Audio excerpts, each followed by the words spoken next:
I am doing pretty good. It's unusually warm up here. I don't mean to do the lame conversation about the weather, It's not but lame at all. I went to go pick up Riley with shorts on.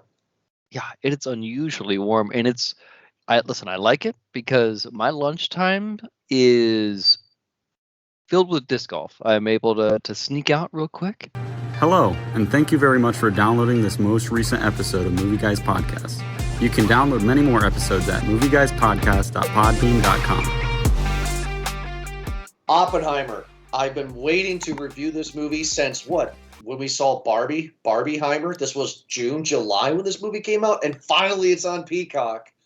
I'm excited, Eric. How the hell you talk? How the hell you doing? Well, I can't talk tonight. Let's talk about it.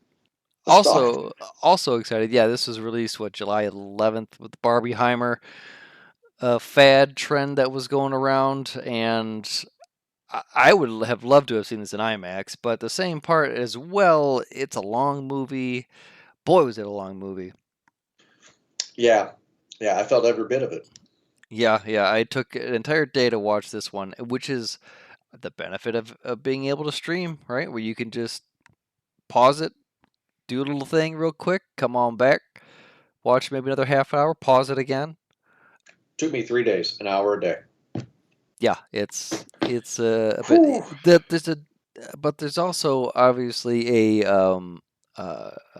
I guess a disadvantage to that is where it takes you out of the moment a bit sometimes, right? Yeah, it does. It does. Because how I ended night 2 was when they tested the bomb, and everybody congratulated everybody. I was like, oh, that's a good stopping point.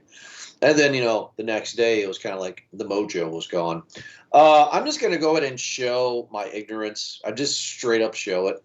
Of course, I know of the nuclear testing, right? Of course, I know that stuff, Hiroshima, Nagasaki. I had no idea that this guy Oppenheimer even existed.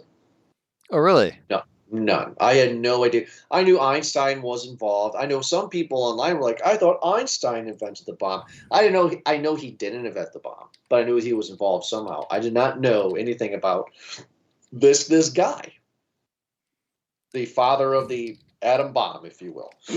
Excuse me. Did you Yeah. know about this guy? Yeah, I knew about Oppenheimer. He's been mentioned in a lot of other pop culture stuff too. Big Bang Theory was a big one that he was mentioned in. Not to be so dumb there, but no, just growing up, my dad was a big into historical nonfiction, and he probably read a book at a time. And yeah, that was like something like this, and like how when Percy Spencer discovered microwaves. Mm-hmm.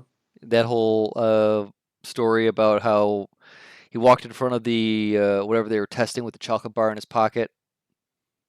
Have you heard I've about that? heard that. That's actually. That's okay. Wait, so that's actually true. I thought that was just like folklore. Like I think it nonsense. was. Yeah, no, I think it was to a certain degree. I don't know all of it, but he was the engineer. Well, we're getting sidetracked, but yes, yeah, knew of Oppenheimer, especially because of the quote. What does he say? That I am death, destroyer of worlds. Well, yeah, that's. Didn't they say that in the beginning too, with Prometheus and all that stuff? Yeah, and when you're having sex. I don't know how to come back from that one. That was a good one. Well, that's how he came back from that one. Was shouting out Nice, that. nice. Is he? I'm assuming he's dead. When did he die? Yeah, he's most certainly dead. Let's find out when he died. I'm Yesterday. curious. Oh, interesting. Death No, comes in threes. I'm joking. Ah. He died in 1967, and I think he died of throat cancer, chemotherapy. I would assume he died of throat cancer with the amount of cigarettes this guy smoked. Oh my good lord. Yeah, but then again, back in that time, right? It's the doctor prescribed you cigarettes. That and whiskey. So he died of throat cancer in 1967. So 22 years after he created the bomb. Yeah. So not very long. Did they say his age? I'm just curious. Just curious. What, when he created the bomb? No, when he died. 62. God, I mean, he could have lived to the 90s if he didn't smoke. Jesus. You'd think. Right. So now we are talking about Oppenheimer, played by was it okay? Are you one of those people where it's Cillian Murphy or is it Killian Murphy? Cillian Murphy, isn't it? I've seen people say Killian, so that's why I'm curious. Oh, well, I thought it was that, and I'm sure there's a clip out there of him correcting somebody about it. Okay, fine. He looks horrible in this movie. Yeah, he looks pretty gaunt. He looks like his clothes Yeah. are just hanging off of him most of the time. He looks like Joaquin Phoenix did in Joker. He looks like Christian Bale in The Machinist. Oh, that's a better one. Yeah, no, he does not look good, and I didn't see Oppenheimer eat much. I don't know because this movie did. The funny thing is that this is kind of me bashing right off the bat. This movie didn't really give me much about Oppenheimer's personal life besides his sexcapades and him developing the atom bomb. Yeah. Right? Because there are little scenes in this 3-hour movie where he's just sitting there and somebody says, "Eat," and he's like, eats an orange. You know what I mean? Like that happens more than once in the movie. So I'm wondering if he's just so a brain and so frantic that he forgets to eat or something. I don't know, because this guy's freakishly skinny. Yeah, I'm sure that it's kind of one of the worker mentality where he just kind of works and forgets to probably eat. And the guy who, God, why can't I think of his name? He played Bernard in Santa Claus. He's in this? He was the guy telling him to eat all the time. Was that him? Yeah. That's okay. All right. Did not know that. Why can't I think of? Oh my goodness! Hold on, I'm gonna Google it real quick. I'm sure it's just gonna get yelled at for it. Oh, I'm sure you David will. Krumholtz. That's the guy that played. Okay. So, Eric, not going to lie to you. It took me 3 nights to watch this movie. Tonight is night 4 of us, meaning us, we are reviewing it. So, part 1 of my hour is kind of hazy. But from what I remember, is the movie is black and white, which is supposed to be in present time. But everything else in the past is in black and white. Interesting point of view. I freaked out, and so did Gina, when we realized that this old guy is Robert Downey Jr., right? Strauss or whatever. Yes. And what's Strauss. going on with Strauss? He says straws pronounced like straws. Why? Okay, so what's happening? He is on trial, or he's at a hearing to be a senator? Why is he on the bench? What's going on? This is where the movie kind of begins. Right. He is a senator, right? And not only that, he was the head of the AEG, or AEC, excuse me, the Atomic Energy Commission. Okay. Or he was an advisor to no. And he originally, I guess, had put him on trial for the testing of it. I need to actually look it up a little bit more because he was publicly defaced by Oppenheimer, and that's where those callbacks of when Oppenheimer was talking about. And so he kind of there we go, for publicly dismissing Strauss's concerns about exporting radioisotopes and recommending negotiations with the Soviet Union after the Soviets successfully detonated their own bomb. So this was trials after involving the Soviets in kind of the war games. So it's like, okay, yeah, exactly. In theory of how one nation was able to get a bomb and the race to build the bomb. Right. So it's kind of silly, though, that they, meaning America or American government, would think that another country would not be able to develop the bomb. That seems kind of silly. But they're trying to figure out who gave because America feels that the information was given to the Okay, now I Russians, see and it. they want Yeah, to this know is if a different Robert Downey article instead Jr. of the wiki that was was written. It. the cause of this, right?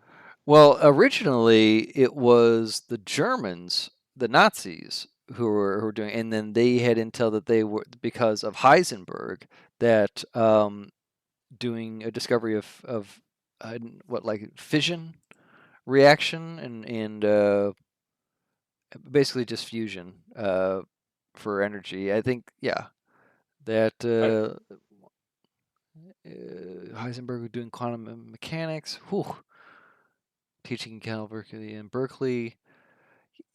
That the Nazis were developing a super weapon, and that they were talking to other physicists like Oppenheimer to see if this was something that was true and that could be replicated and created first. In which Oppenheimer said, "Yeah, of course it can." He was the one that brought quantum physics and mechanics into nuclear physics, excuse me, and quantum mechanics into America because before it was just kind of like this European idea. You know, it was all theory and there was no practice to it. Mm-hmm. But he was able to back up the theory, bringing it to America and Mm-hmm. teaching, and obviously it got a lot of interest, which they at Berkeley it really picked up a lot. That's where he met like Josh Hartnett and his Yeah. character. Couldn't believe that was Josh Hartnett. Yeah, right. And that's when eventually Matt Damon came in, Groves, and said like, "Hey, is all this stuff like true? Can the Germans do this? Can it be done?" And Oppenheimer was just like, "Well, yeah, it can if everything's if all we have the resources for it."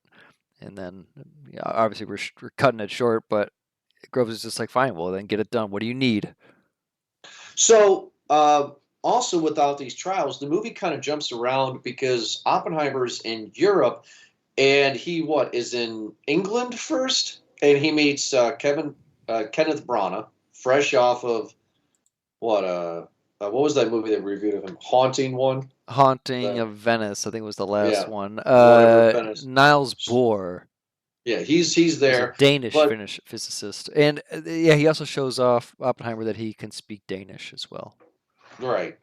And like Oppenheimer doesn't seem like he's welcome there. Question: Oppenheimer gets I don't know if he gets disrespected or he gets pissed off or something, but he decides to go to a medicine cabinet and get cyanide and inject it into the teacher's apple.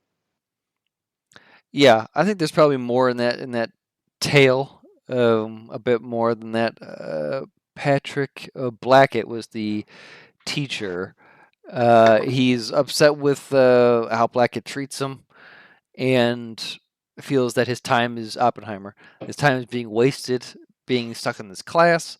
He wants to ditch and go see a speech with Kenneth Branagh with Niels Bohr, and the teacher obviously is disrespecting him and saying, "Well, you're not going to do that. You're going to go clean up and do this instead." So, in his quick temper, he plants a Snow White apple there. Yeah, that's good, Weford. So my wife and I are watching this, and I look at her, and I'm like, I don't know anything about Oppenheimer. She goes, I don't either, and I said, this guy's an ass. Like, is he gonna kill a guy? Like, I don't know what's gonna happen. Certainly I mean, has an ego about right? him. A sexbutant, whatever you want to call it, is something I did not think of this guy. Like, this guy got around, and I don't understand. It's because when this is later on. This is after he gets the PhD, and this is after he Yeah. moves back home. It's because he's the it guy. He's the person of influence in the circles that he's with. It, I mean, it's kind of a silly thing, right? But It was ridiculous. people are just gravitated towards influence, and when he gets the attention of the room, people will do what they can, I guess. Well, this is where he meets his first love, right? I don't know her name because again, this was night one. But he gets invited, and he's already established at this point. Oppenheimer goes to this communist party, right? Which again, call me naive. I didn't know there was actual legit communist parties in America, or is this Oh yeah, BS for the movie? no. This is a huge thing that was back then. Lucille Ball, remember when we watched the Ricardos? Right, no, I remember that, but I didn't think that there was like this actual organized organization, like was out in the open. Like I thought it was just the government being crazy with hysteria and propaganda. It most certainly was, is because they wanted democratic communism. They didn't want the whole Soviet communism that they had thought, where it was just kind of dictator under the rule, our, this is us, ours, rather than it being yours. And these people are kind of more socialists, but I think they want some order and rule to it, so they have a fancy way of twisting the communist word Yeah, because these people or didn't strike definition. me as like your Kim Jong Un or like your Stalin kind of communist. These people strike me as a Bernie Sanders kind of communist. Yeah, that's exactly what it is. And Florence Pugh is Tatlock, by the way. Who's that? Is that his love interest? Yeah, that's Jean. That's the one who keeps on giving her flowers. Right. That's Florence Pugh from Midsummer. Yes, it is. Really? She looked of a different race. Well, all hair dye does crazy things. No, it's not hair dye, but her skin tone. I mean, I'm dead serious. Like I thought she was Puerto Rican, or I mean, she looked okay. Maybe it was the lighting. That's That's the range of the actress, Jordan. true. That's Florence Pugh. So, I want to say, right, because this is going to get a crazy episode. What's her name? Florence Pugh's character? Jean. Jean. She is bat nuts crazy. I think she, kind of like Kitty in this, are just strong women with opinions, and yeah, she might be a little bit crazy, but Strong women with opinions? Kitty, maybe, but Jean? well, because both of them are have their flaws. Like Jean is an intellectual. I think she spars a bit more with Oppenheimer than Kitty does, but at the same part, like at least she they're both were taken. Like she They're both were married women. they're both Yes. married women. In fact, I think Oppenheimer seems to favor, because we've later found out that he was having an affair with Ruth as well too. Oh yeah, that. Uh, No, I'm just curious. It's like because Oppenheimer is not an attractive man. I don't get why these women are attracted to him because these women are very attractive women. I don't know what they look like in real life, but then Jean's talking to him in a communist party, and the next thing they're having sex, and then afterwards she's just having a conversation with him like nothing's going on. I'm like, okay, that's not too strange, but it's a little bit. And then it's like, stop giving me flowers. Like he's trying to court her, and she's using him as a booty call throughout the whole movie. That's what I take the relationship. yeah, that's basically what I get out of that too, where he catches some feelings and she's just like, nah, don't worry about it. So I don't know, maybe he's got some nuclear fusion himself. You know what I'm talking about? He can split an atom, split her atom. No, there you go. Hey yo. So his brother also was a commie. So okay, so was Oppenheimer not in real life, right? Because I think we're gonna get cross-eyed if we talk real His life and his movie, right? brother was a communist, but he was always just a little commie curious. Okay, okay. So he may have dipped his toe in the shallow end, but he never went into the off the diving board. Got it. Well, because we in the university, he liked the idea of a union, Sure. Yeah, yeah. and you can't have that. That's some Upton Sinclair stuff. We don't want that. Gotcha. Off subject. How do you feel about Albert Einstein? I don't ever see a movie where Albert Einstein is depicted so correctly, I guess, not so cartoonish. Like it was nice seeing I don't know why I'm bringing this up. I'm just saying, like, it was nice seeing a character, an actor playing Albert Einstein for like serious this time. Because I don't know much about Albert Einstein. I don't know Are much you about him. are you saying that Walter Matthau was a cartoon Einstein in IQ? I'm just saying, I like, love I that mean, movie IQ, by the way. I know Einstein because of the crazy poster with the tongue sticking out. I know the stories. I know some of the stuff he's done and stuff like that. But it's just every movie that I have mostly seen people playing Einstein is crazy, bat nuts, crazy person. And it was just nice to kind of see an Einstein that was more grounded in reality. Well, I think this entire movie kind of shows that scientists were treated as I don't know, not necessarily a lesser, but I guess special by other people who aren't scientists. It was their own little group, and someone like Strauss, who kind of had his own little institution campus there, kind of collecting all these scientists. More was under the guise of, hey, you can do whatever you want here. But then we later find out it's so he could get their secrets and control them.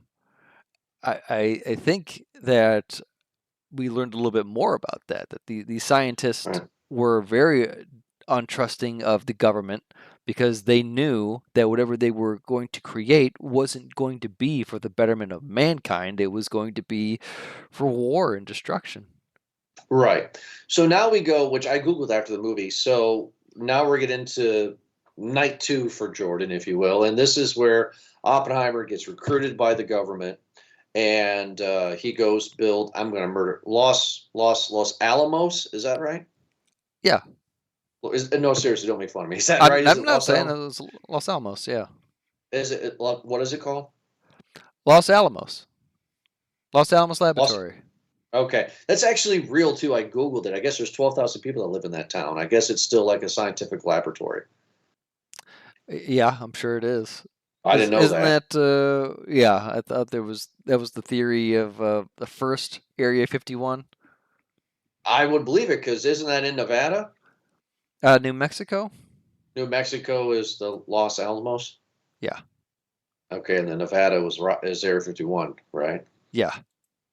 Okay, so question. So we've seen scenes before this little town gets erected that Oppenheimer's like riding horseback, courting another lady and stuff.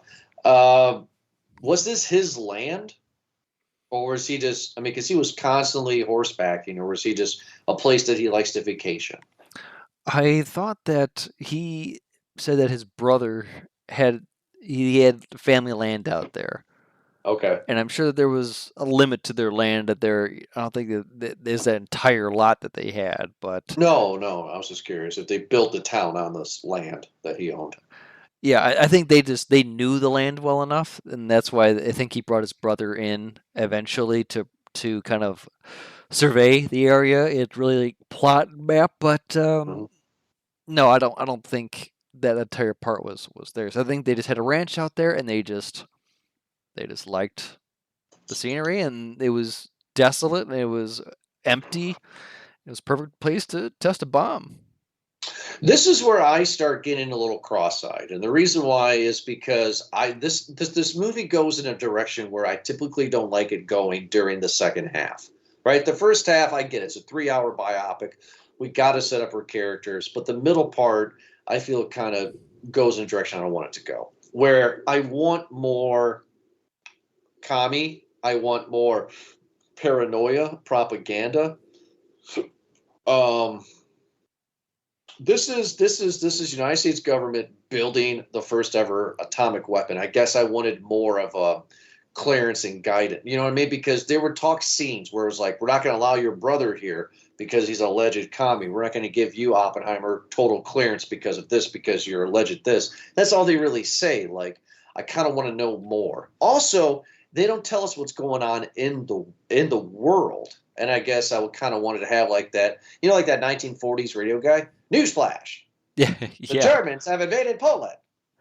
Yeah, Like, I think it might have been on purpose to really focus in on the kind of what life was like in Los Alamos. To just kind of you were cut off from a lot of stuff. You didn't have a constant update. You were just focused on the work, and the news that you got was the news that you were given by the paper. I don't think there was much of a radio out there that they were listening to, but at the same part, um, yeah, we got like little excerpts, little one-off sentence throwaways that would give you the updates.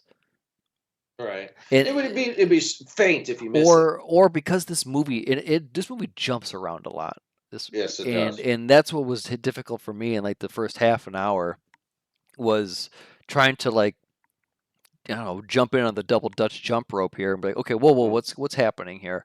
And then after a while, you kind of figure it out and be like, okay, I think I know what's going on with all these jumps back in here because time jumps are one thing, but region jumps are another, and sometimes they're black and white, sometimes and then all these new characters that are just jumping in. It was like, whoa, who are these people? I turned on subtitles just because again it was a lot easier just to figure We out. did too. Yeah, exactly. Just like I need to know who these people are because I'm not going to be able to piece any of this together. And Right. I'm glad I did because there's a lot of things I probably would have missed had it been I don't know in Right. IMAX or something like that. Like, well, I'm googling the shit out of this. And Now in the movie itself, and I don't know if this is part of our conversation we had off air about it. Refresh my memory, but I don't remember a part in the movie where Oppenheimer and crew, or Oppenheimer and company, um, like, I mean, do they actually spell out like what they are doing? Meaning, do they realize the magnitude of damage and radiation and a mushroom cloud that this thing is going to create? Like, I mean, do they interpret these things? Because I don't believe they say that stuff in this movie. not like to your face so much as it's just kind of like in their theory. But yeah, they talked about how originally the bomb or the reaction, and that's the other thing too is that they cut clips of when he was in college because he's always had like these thoughts. Remember the clip of him like throwing the glasses in the corner, Yeah, and so that's if you have it in this size and you throw it in it and it reacts and or like the raindrops and kind of in just everything the shock waves. and all the dreams of the sparks or whatever in his Yeah, dreams. exactly. That just kind of theory of reaction, of a nuclear reaction, and what this bomb is going off. And so originally, the theory was that for the reaction was that a bunch of isotopes being thrown into an atom and eventually it splitting and it will set off a chain reaction if you have a bunch of that of the material in one spot and you just throw a whole bunch that if you set off one then the explosion from one would set off more isotopes and again set off the chain reaction and explode all these other atoms all at once. So if you have a finite set of material, your uranium in one area, and you have your trigger, your what is it? Your I guess the reaction that one kind of thing that they have going in. They set it in into the top of the bomb, and if that goes off, or when that goes off, and when it splits the atom, then it will explode everything else. It will set off that chain reaction. And the fear they had is like, all right, well, when does that stop? Right. If we start this reaction, how does it, how does it know when to stop? Because everything is composed of atoms, right? Everything's kind of the same part. So in theory, if we put this in high enough in the air, will the atmosphere catch a chain reaction? Or they brought that up too, right? And I remember they brought that up. Yeah. What they were saying. Yeah. So, can I just say what? one of my first episode or one of my first things of Manhattan Project, the exposure was I believe a fatality from one of the Mortal Kombat games. And the fatality was called Manhattan Project, where I think it was Smoke or Cyrax and a bunch of nuclear bombs come out of his chest. Yeah. Cyrax, yeah. And come out of his chest and blow up the world. Yes, fatality. 1995. I want to make a joke too, because many times I wanted to say Springfield isotopes because you were saying isotopes. Yes. Right.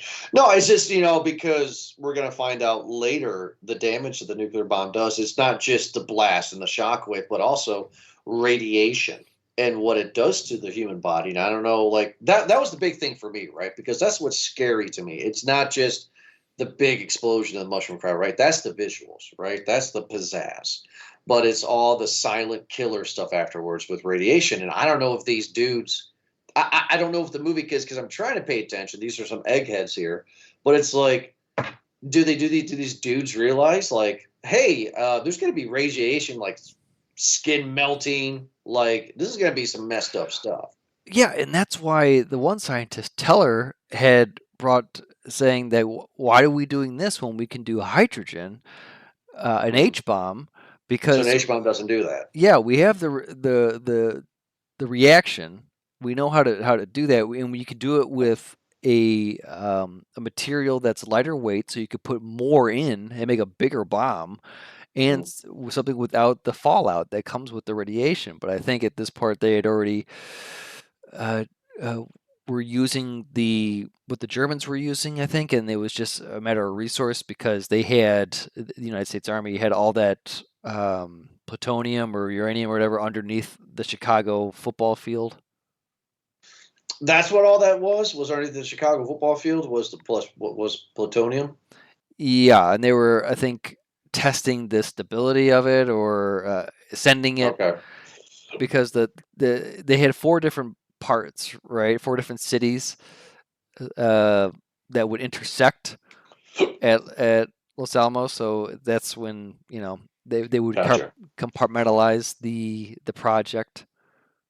So going back to Oppenheimer again, this is the middle of the movie where he is now married to a woman that was married. What's Kitty? What's her name? Kitty. And she's a little bat nuts crazy a little bit too. But this is where, like, I think I called you or texted you or whatever, but it was like Oppenheimer, it was really hard for me to get on his team, which I don't think I was ever on his team, even at the credits, because this guy has a kid. He comes home, his wife's drunk and says, the baby's been crying for so many hours, and just walks away. And then the next scene is he's taking it to his friend's house and says, "Yeah, I can't take care of it. Here you go, bud." It's just like, wow, this guy's a jerk. Yeah. Like I don't like this guy. No, they are jerks. I think Sarah was telling me about that Kitty dies from some horrible cancer in her gut or something like that, and I believe that his daughter kills herself too. Oh, in real life? Yeah. Oh, really?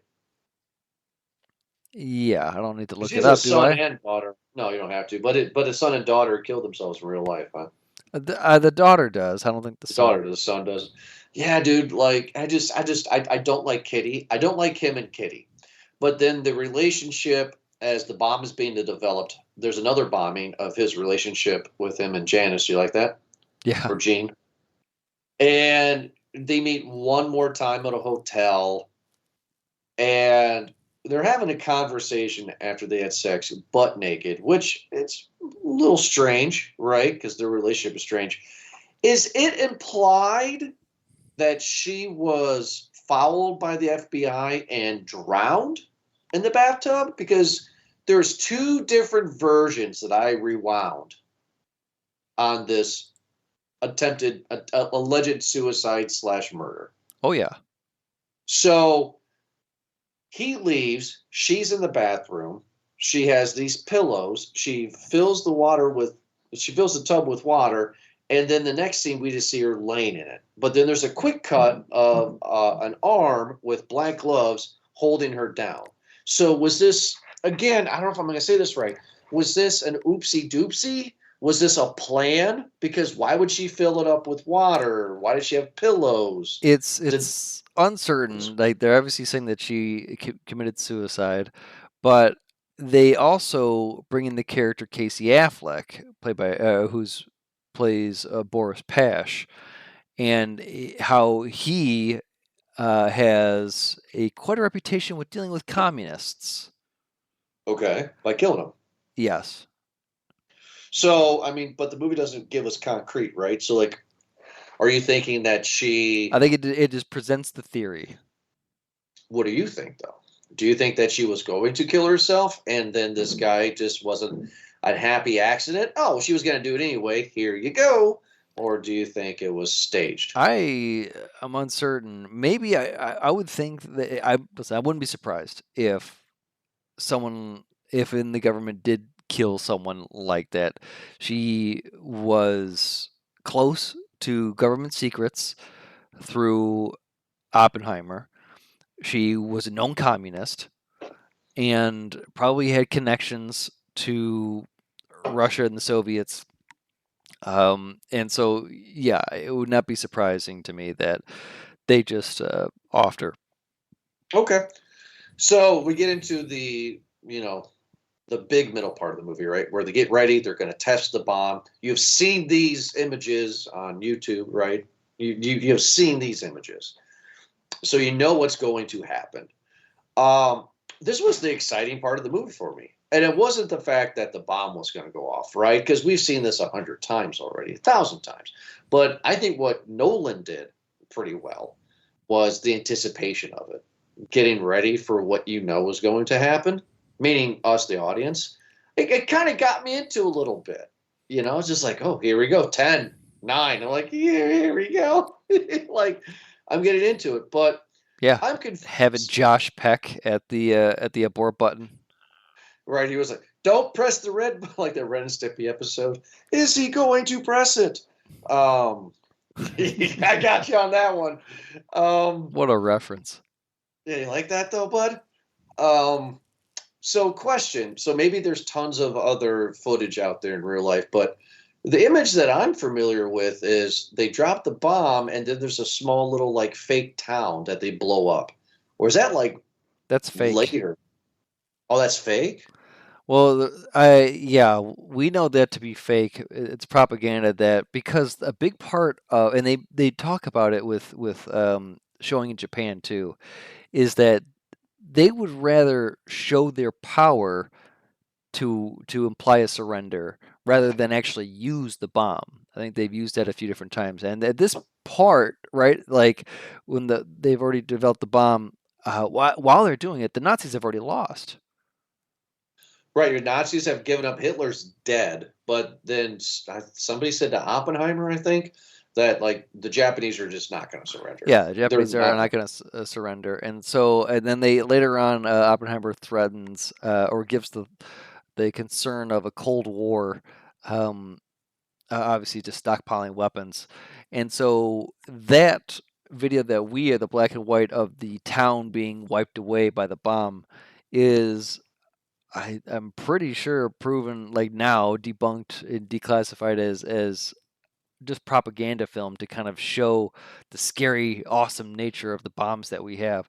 Because think about it, if that bomb is destroying, leveling a town and house, how did the film and the camera survive? Like that's incredible heat and radiation. And a camera with 8mm film is going to survive that.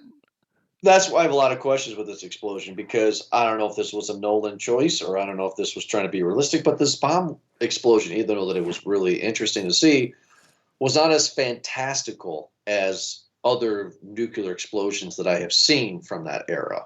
You know what I mean? Like the famous underwater big explosion. They really did not glorify, I guess, the boom not. as much as you would think of it. So I'm wondering though, like, is that how it would have been compared to what we see in all these documentaries, right? Because it's like all these documentaries are just computer animated, like this is what could have happened kind of thing. But this seemed very like just a really big boom. Yeah, well, keep in mind that we're from the perspective of them, and they were like how many 100 something miles away? Right. Like they were a long ways away. I guess that's a good point too, because that's another question I have is that radiation, right? Because we all know, like in Hiroshima, Nagasaki, bomb drops, the center, you're evaporated, blah, blah. But the farther you go out so many miles, you got the radiation and the fallout. So these guys are far enough away to not have any radiation. They Like this calculated calculated the wind, right? Because a lot of it was based on the calculation for like how far back should we be? Are weather conditions going to be good? Like what are the abort concerns that we need to have in place here? And they had everything in place, and they were well. Teller even wore sunscreen, right? That was funny. He caked himself in sunscreen. That was hilarious. Yeah. Can you explain something to me? Because my wife and I both have a brain fart. What's the metaphor when Oppenheimer says to Kitty, "Bring in the sheets"? What's the metaphor? We're not figuring that out. That's just telling her, like, if it's successful or not. Yeah, but he said it like a few times throughout the remainder of the movie. I think that was just their code, to kind of their encrypted code, so they can communicate with each other. Okay, And so it means nothing. I think it just means it was successful. So if he says bring in the sheets, then it means that the testing was successful, or that the trial was successful, or whatever they're doing was successful. And if he says don't bring in the sheets, then that means that wasn't successful. I don't know. You paint houses, don't you? It's kind of this weird little encrypted talk that people use. Right. I don't I know was if just there's anything curious. more to it. If there was like an actual meaning behind the sheets, Right. but Okay, I was just curious because my wife said that too. She goes, "Don't forget to bring in the sheets." And I was like, "Do you know what that means?" And she's like, "No." And I was like, "I don't know either." I Um, wonder, because I thought about it originally. I wonder if he was saying that because bring in the sheets because there's going to be so much radiation flying around that's that. what I thought. Yeah, That's what I thought. Okay, so then we get which I don't believe. Okay, so call me cold hearted, but then we get calling you a lot uh, of things here, Jordan. thanks, bud. We get which I don't believe I have blood on my hands, Oppenheimer, right? Like, he goes into this little, I don't know, like this little gymnasium in Los Alamos or whatever, and he's just like he's trying to do a speech, and you have the weird bomb stuff kind of in his head, and he The sees the burned anxiety, body. yeah. Yeah, and he sees the burned bodies, and and this is like now I have blood in my hands. It's like I don't know if I believe that. I I am don't believe. Death, Destroyer of Worlds. His complex again was that he was hoping, or a lot of those scientists, was that in the discovery of this nuclear fusion, that you could have an energy alternative, that you could have something. And again, we get nuclear energy from this, by the way, too, or stemming from it from their theories. But that this is to help. But now the government is funding them to make a weapon, to do Right. something that they don't want to do. But at the same part, he's has that choice where because he is Jewish, and he's like, well, if I don't, then the Nazis will. And it's just like, well, damned if you do, damned if you don't, kind of a thing. I would rather us use it on them than use it on us, kind of a theory. But then that's where he's the other torn part is that when he hears that Hitler's dead and the Nazis have been defeated, he's like, all right, well then, geez, we could hopefully they could just tell us to pack up and go home. But no, And that's when they buddy, said the Japanese are not going to yeah, surrender. Yeah. you're too far in it now. And I think it makes an even better point when he goes to visit Truman, played by Gary Oldman, by the way. So many actors in this. I called it out too. I was like, "Oh my God, that's Commissioner Gordon!" And she's like, "What?" I was like, "That's Gary freaking Oldman. That's Dracula right there." They Like, have had like what 4 Academy Award winning actors on here for all like right. less than 5 minutes of screen time here. This plays I like a thought Coen this brother movie. Damn. I thought this Harry Truman thing was all in Oppenheimer's head for a second because Truman was a dick. Like, I mean, especially at the end when Truman was like, what do you call him? Like, make sure that pansy boy doesn't come back in here or something like that. Or that Yeah, crybaby yeah. doesn't come back in here or something like that. It was like, oh my God, Truman's vicious. Well, as he, yeah. I mean, And because the thing is, I cannot just agree with him. Like, he made a good point. He goes, they're going to think of me because I'm the one that dropped the yeah. It's bomb. just like, yeah. You think of his blood in your hands. It's like, buddy, you just created the bomb. I'm the one that gave the decision to drop it Right, which I don't think of Oppenheimer. twice. It was Truman. I actually, Gary Oldman as Truman was my favorite part of the movie. Not just because it's Gary Oldman, kind of is, but I, just yeah. it was cool. I It was think cool, that Oppenheimer felt guilty because he was in the meetings that were deciding which cities to drop it on. right? And he like blindly just went that one, kind of. Well, he was just kind of shouting out facts, like, oh well, there's no target that would be big enough to really encompass the kind of the area, the bomb area that we're going to be exploding up. And so they're just like, oh well, we could give a warning to the civilians, but at the same part, they're just like, that's on them. Yeah, which I don't think Hiroshima and Nagasaki were military. They were just regular standard old cities, were they not? I'm Or sure did they had some military, some industrial factory or but it something, wasn't Tokyo, though. I mean, gosh, you should. Why didn't they bomb Tokyo? Oh, because the guy honeymooned there, Yeah, Kyoto or whatever. yeah. No, no, no. He wasn't Tokyo. He said something else. He was like, "Hey, we're not going to bomb It was this Kyoto, I sake." think. It was yeah, Kyoto. It wasn't Tokyo. It was like, yeah, we're not going to bomb because that's the Japanese tradition. We're going to be respectful for their heritage, but we're still going to bomb the shit out of them. Yeah, and I think again that kind of goes to the part where they knew that they were going to kill civilians, Mhm.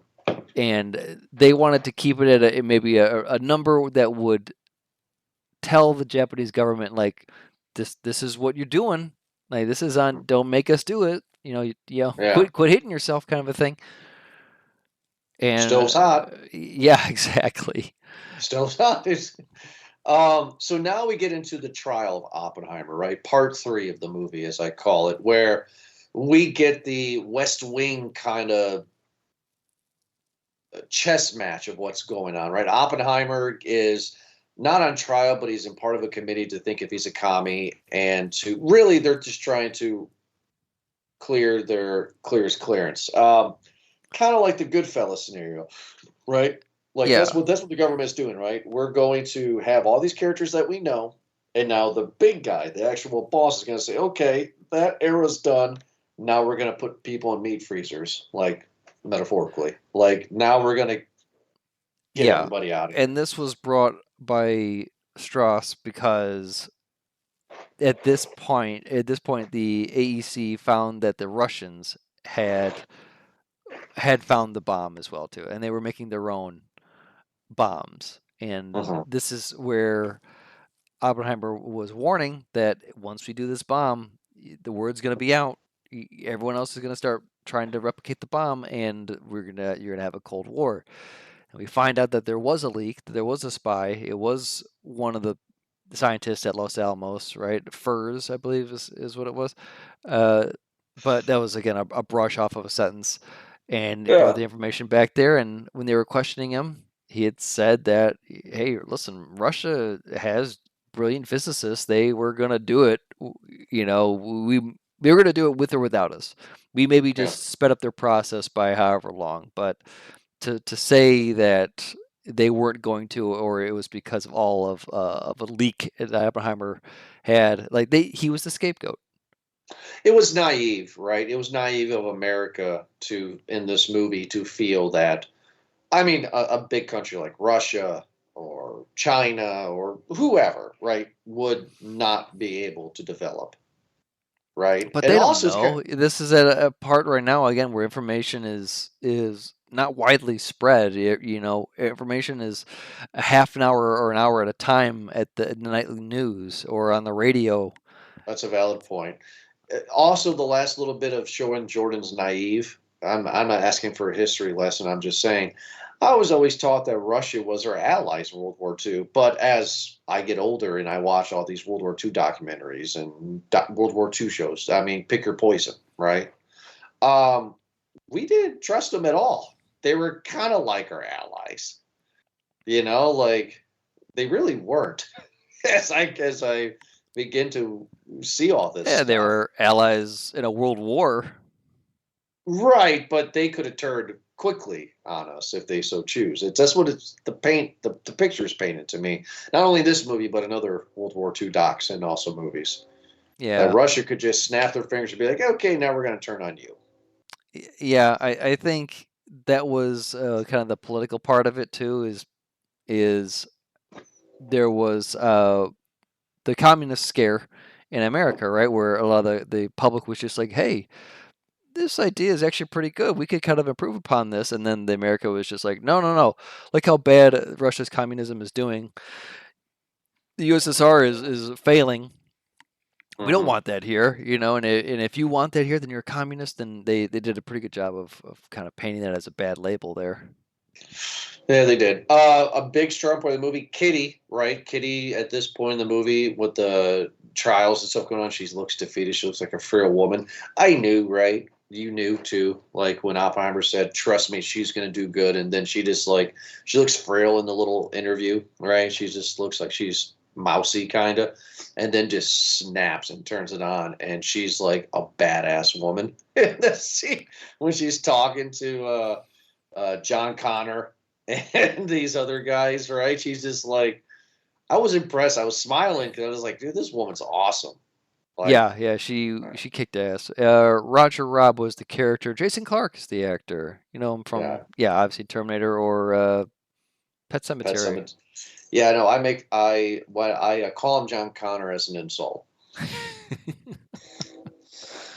So, but then we get the big reveal, right? That this whole trial, this whole everything that's going on is because of Robert Downey Jr. because he was insulted by Oppenheimer years prior in a public committee thing, and now he wants to put all the 10 little Indians in a row to take down Oppenheimer because he can. Because he thinks that if he takes Oppenheimer down, it will look good on his grace, and he would get reelected to Senate. Well, and then who was that young guy that was in his cabinet with him all the time that was talking shit to him? I Han know I'm swearing. Solo, I'm sorry. Is that who that was? He Cocaine looked Bear. familiar. He looked familiar. He was in Cocaine Bear. Yeah, Han Solo was in Cocaine Bear. Was he he's one of just the? Was credited he, as a Senate aide. He's Alden Eckenrich. I'm just saying, like that face looked familiar. We didn't talk about Rami Malek in this for a little bit. He came into the Senate hearing and just blasted Strauss. Like Rami Malek came in, like just destroyed it. Yeah, and they kind of set this up too that you could. They're talking to Strauss that you could paint anyone up there to put paint an ugly picture of Oppenheimer, but the scientific community are a different breed, and they stand with each other and they support each other. And there's Strauss is your not. yeah, there's your case in point right there. He kept on the entire time. I know these scientists. I know how they react. I know how to bend them, and some of them he could like Teller, and that's why Yeah.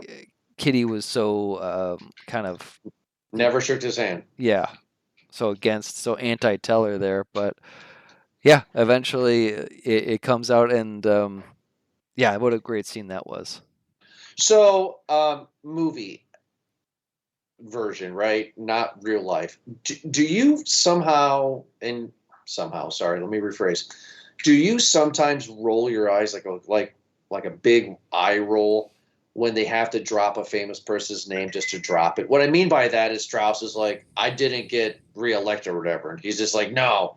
Three people said no, and he's like, "Who's the people?" And he's like, "Blah blah blah blah blah." Oh yeah, And some up and comer from Massachusetts. What's his name? John Kennedy. It's like, I mean, okay, not real life stuff, just this movie. Like, I rolled my eyes on that one. I was like, okay, what's the point? well, would it have been better if they had a JFK impersonator there do a one-liner saying, doing his nay vote? I'm just saying, why bring up John F. Kennedy for whatever reason? So then, like, you're gonna pan to a next scene of the comedian being the shooter on the grassy knoll. I just why? Yeah, it might have just been. It was an eye roll for me. Yeah, I can understand that completely. Yeah. It was a bit of an eye roll because it's just like, well, yeah. What point? What gravitas did it have in the scene? Right. It would be like, And the senator that voted against it was Bill Clinton. Woo! You could, yeah, I see what you mean, but just saying you didn't have the votes was right. good Like, enough. who cares? So then we get into from the beginning of the movie where Einstein and Oppenheimer are talking. Oppenheimer. I'm sorry, Opie. Oppenheimer. Opie. I'm gonna call him Opie. We're talking on this little pond, and they get a great like philosophical little thing. Like, I mean, Einstein called it. Smart as hell, right? He's just like, dude, you created it, and now they're going to destroy you, man. Like, Well, they came to that that was scene great. a few different times because remember they did an Right, opening when Oppenheimer first came to the AEC campus or whatever it was, and right. it's, oh, there's Einstein out there. It's like, oh, yeah, I know him. I'll go say hi to him, and we get the first perspective from Strauss Hmm. and how Einstein walked away and didn't even look at him and looked kind of pissed. And it was a great scene because you could tell that it really bothered Strauss. It showed a lot to his character, to Robert Downey Jr.'s character, just because something as little as that, as not being involved or not knowing, just pissed him off. It really bothered him. Hmm. And I think it was great when he later talked about or brought it up. I think it was the Senate aide, right? Who was just like, maybe they're having a conversation about something more important that doesn't involve you. Hmm. You know, did you ever think about that? That it's not always about you, that it's about You're like, something no, else. Yeah. no, right? Yeah. And then, yeah, to have it be probably what, like the final scene or one of the final scenes of the movie of him calling it because he's been through it. He's like, yeah, they're going to bring you to the ringer, but then after a while, they're going to shake your hand. What, they serve you salmon and mashed and potato salad, Right, right. And then they show him as an older man and getting even all of his more awards, frail. getting, yeah, Right. all the And then medals. that one dude you were saying, Tally or whatever, went to go shake Kitty's hand, and she just would not do it. Never forgave him. Yeah. Right. Does it annoy you when you have younger-ish actors put on old makeup? Is this a pet peeve of mine? Is it a pet peeve of yours? Eh, no, not really. Um, no, not really. Okay. It worked. It So, worked in Saving Private Ryan. no, that was not Matt Damon as an old Matt Damon. What? Uh, that was a regular dude, man. That was an old dude, bud. It was not a. It was not a regular. Oh, well then Are you no. screwing with me? Are you screwing with me?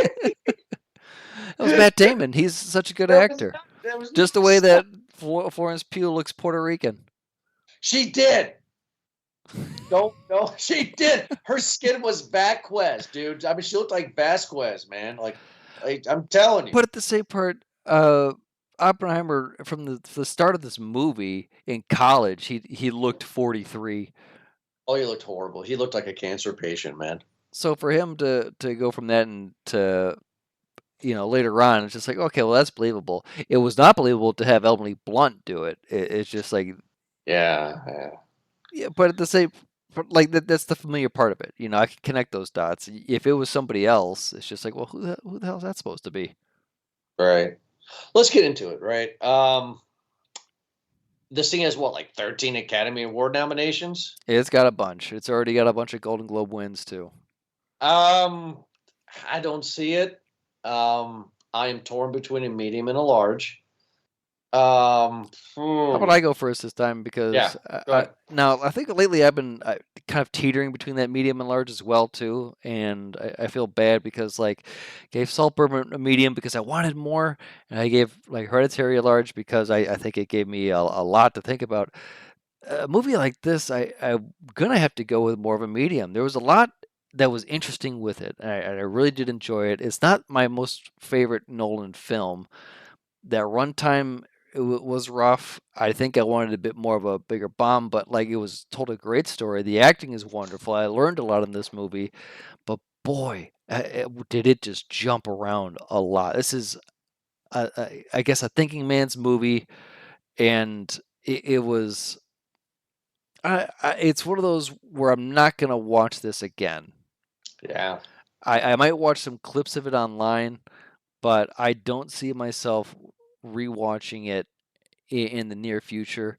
I was happy to see all the big names in it. That was wonderful. I felt like that was keeping my excitement more than a lot of the story was, just to kind of see, oh, who's that? Who's that going to be? Who's that going to be?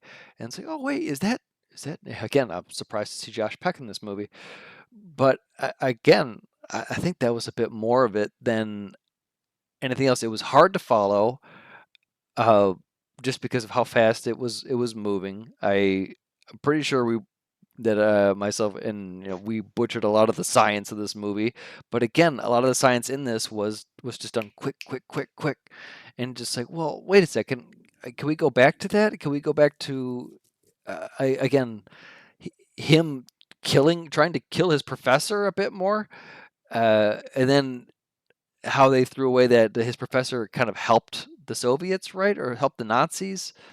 Yeah, like he was kind of like a kill Hitler as a baby kind of scenario, right? Yeah, exactly. So I could see why they kind of had that in there. But it was, if they had spent more time on the science of it, and rather than it being like, see this person? All right, this is what he does. All right, next person. Here's Matt Damon. All right, here's Robert Downey Jr. Okay, here's Kenneth Branagh. I'm just going down the cast list right now. You know, here's Rami Malek. And here's all these people. Here's all these people. You like them? Next. And it's just like, well, wait a second. Can we get more depth in the scene? Because it didn't seem like a whole lot of those scenes held a lot of weight. We just kind of got these moments where, all right, Oppenheimer's stressed out about making a bomb. All right, Oppenheimer's stressed out because he's committed adultery again for the third time. All right, we got Oppenheimer again stressed out because he's Jewish now, and we got Oppenheimer stressed out again because he's on trial for, you know, a Soviet leak, or it's just like, geez, you jumping all around, and it doesn't let me, I guess, absorb a lot of the scene that happened prior. Sure. Um, Yeah, did it? Yeah, it was a Coen Brothers movie, like you said. There's all these celebrities.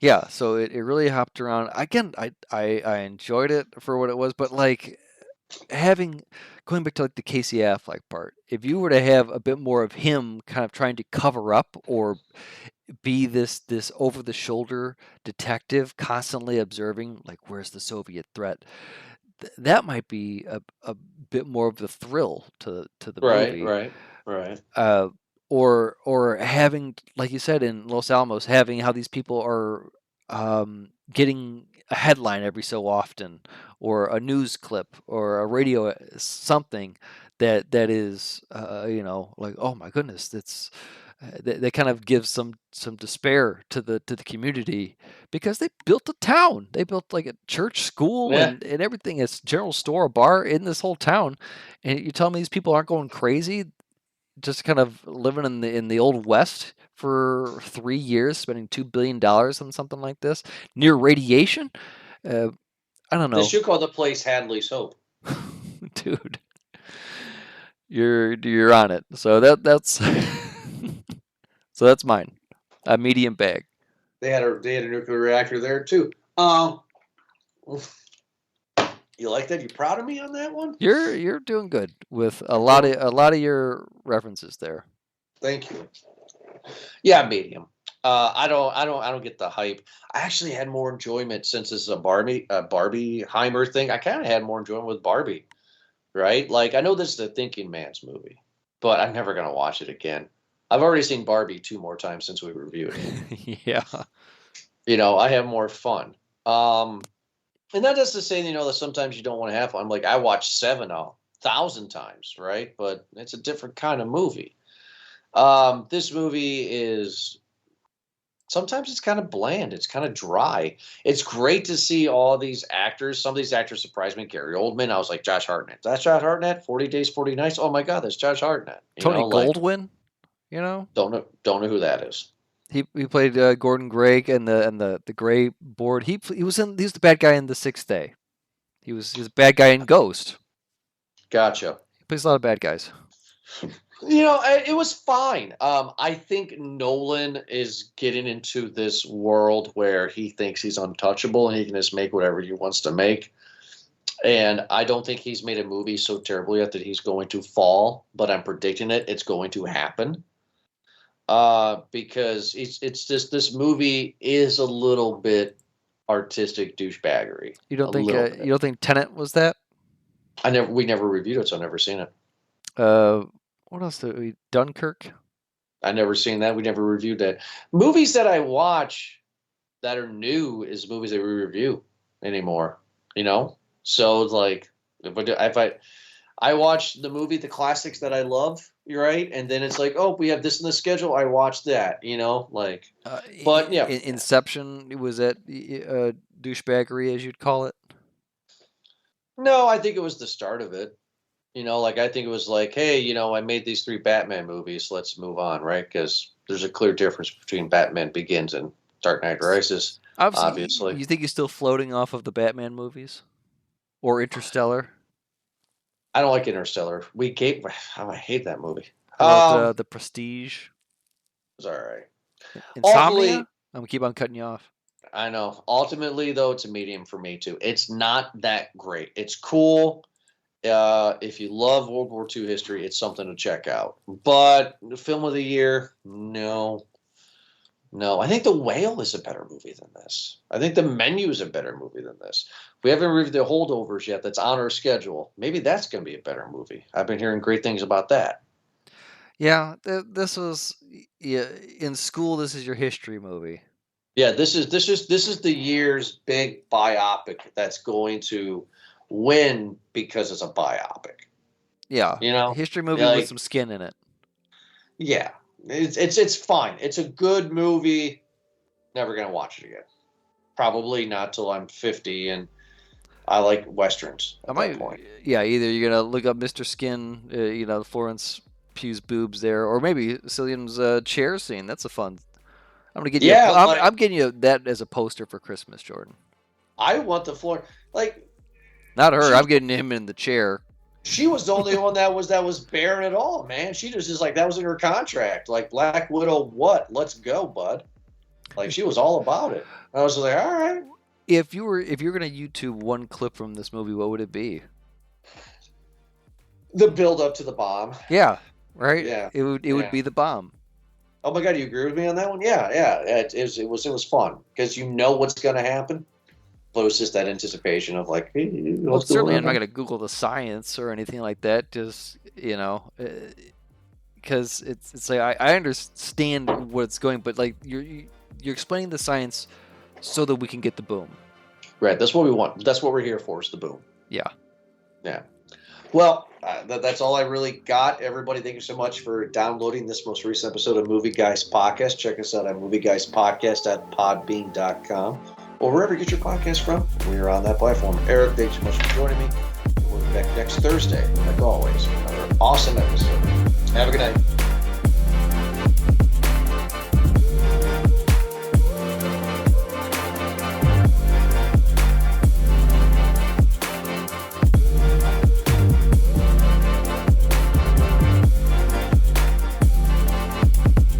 This is my day. Did you hear that the writer of the original Forrest Gump wrote a sequel? It was on YouTube Shorts.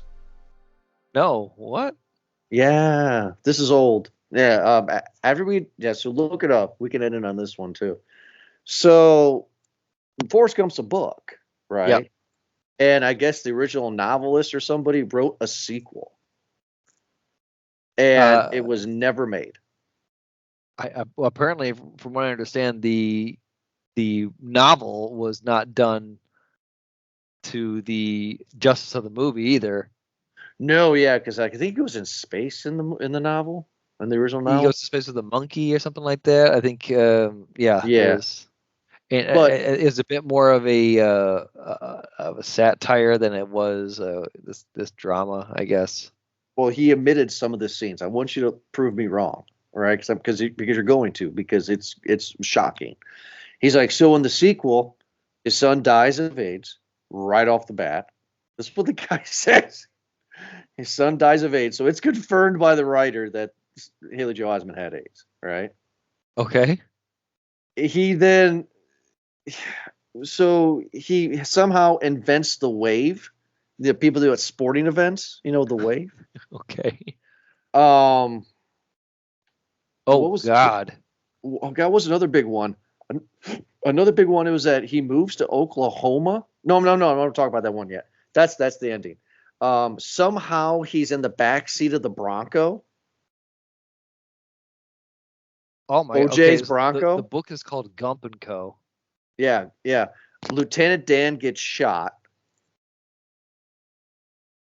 Yeah, Okay. after the company, Lieutenant Dan sells off his shares of Bubba Gump Shrimp, and the company eventually goes under. He gets a job as the janitor in a strip club. Yeah. He gets shot. Oh, this is Gump. Wow. Yeah. Right. While you're reading, I want you to hear some of these things. So he's in the back of OJ's white Bronco during the chase. I don't know how. Right. And then the ending is he starts seeing this woman in Oklahoma. Right. And he always sits at this bench and waits for her to come out of work. And I guess it's supposed to end with the Oklahoma City bombing building getting destroyed behind him. Holy cow! This is right. A wild thing. What are you reading? Forrest is deployed in the Persian Gulf War, where he is reunited with Lieutenant Dan. His tank crew captures Saddam Hussein.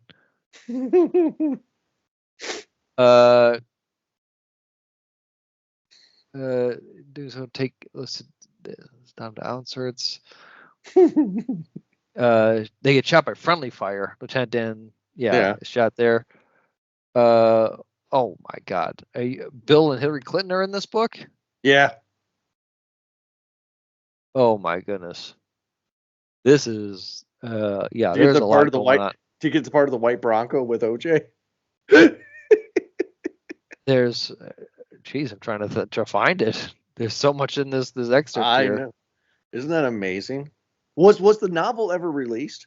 Gump and Company? It says so. Oh my God, this actually was released. Alternatively titled Forrest Gump and Co. is a 1995 novel. That came out the year after the movie. Yeah. Yep. It was written about Forrest's life through the 1980s. I thought the movie ended in the 90s. Yep. Was it the 90s or it was in the 80s? I thought in 1980, the shrimp market has exploded, and Forrest cannot keep up with the demand. Adding to Forrest's troubles, Lieutenant Dan sells the shares. To make ends meet, Gump gets a job as janitor in the strip club, where he meets a former college football teammate and gets to travel for the New Orleans Saints. Forrest is kicked off the team. He's informed that Jenny has died and leaves town for her funeral. See, that's not half the movie, but go ahead. Yeah, again, something like that. Again, unemployed. Blah, blah, blah, blah. He sells encyclopedias door to door. He helps create new Coke. He operates a pig farm. New Coke. Yeah. They meet Ronald Reagan. What the? What are you reading? Oh, geez. On top of that, Dan has become half blind. Forrest, not wishing to see Dan homeless, says they'll work something out. Forrest soon meets with the Marine Colonel who recruits Forrest into a clandestine mission to Iran, where they meet Ronald Reagan. On the mission itself, they meet and the Ayatollah. The mission is discovered and everyone disavows responsibility, save for Forrest, who is jailed. So he's in jail. Yeah. Keep going. In Iran. All right, Forrest and other prisoners are on work release. We're put under religious rehabilitation at a Holy Land, along with John Hinckley Jr., where he accidentally exposes Jim Bakker's affair with his secretary. Wow. Forrest then works with Ivan Boesky and Mikhail Micklin on Wall Street, where he meets, and him and his son meet Tom Hanks. Forrest is visited by Jenny's ghost. Who's Yeah. worried about Forrest. Yeah. New type of. She what? To be the fall guy for a new type of his trial disruptive or a new type of crash. Released Vietnam and to enlist into he's active duty again. What the hell? He's taken from New York to Alaska. His son stays behind. So son's not dead. Okay. He ends up wrecking the Exxon Valdez.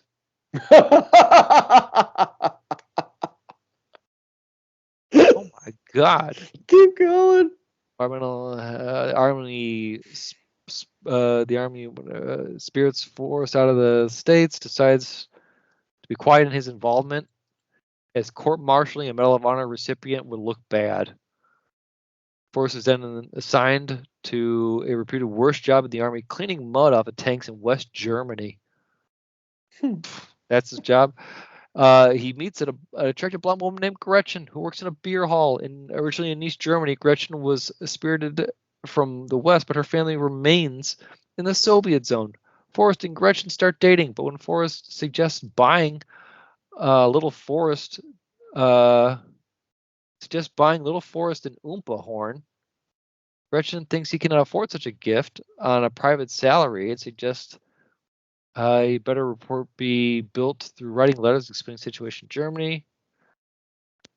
With his background in pro football, he gets recruited to the unit's football team. During the game, Forrest then punts a ball, which flies over the Berlin Wall, causing him to recreate turn events where both East and West Berlin start breaking the wall down with sledgehammers. So he's responsible for the fall of the Berlin Wall. Yeah, he was responsible for Watergate, but continue. Okay. Then Saddam Hussein, he meets up with Lieutenant Dan again, who gets shot by friendly fire, yada, yada, yada. Forrest then starts investing in oysters and builds a very successful business. Does it with Forrest Jr. Then proceeds investing in other proceeds, where he meets Bill and Hillary Clinton at Whitewater. The Whitewater scandal. Final chapter deals with Forrest arguing with Forrest Jr., who's taken up adolescent rebellion by clandestinely drinking beer. Forrest Jr. laying down the law in an old-fashioned way. Forrest gets the final visit from Jenny, saying that he has to set his son straight and that she likes that little German girl, implying that she is ready to cross over to heaven. Forrest marries Gretchen and then sells his story to film. You said there's a part with O.J. Simpson? Right. So what you read was the book, but the guy wrote the screenplay. Oh, it would have featured O.J. Simpson and Princess Diana in the movie. Right. And then the movie ends with him sitting on a bench and his girlfriend or something dies in the Oklahoma City bombing. Oh, man. Okay, now I see it. Yeah, this is a different article instead of the wiki that was written.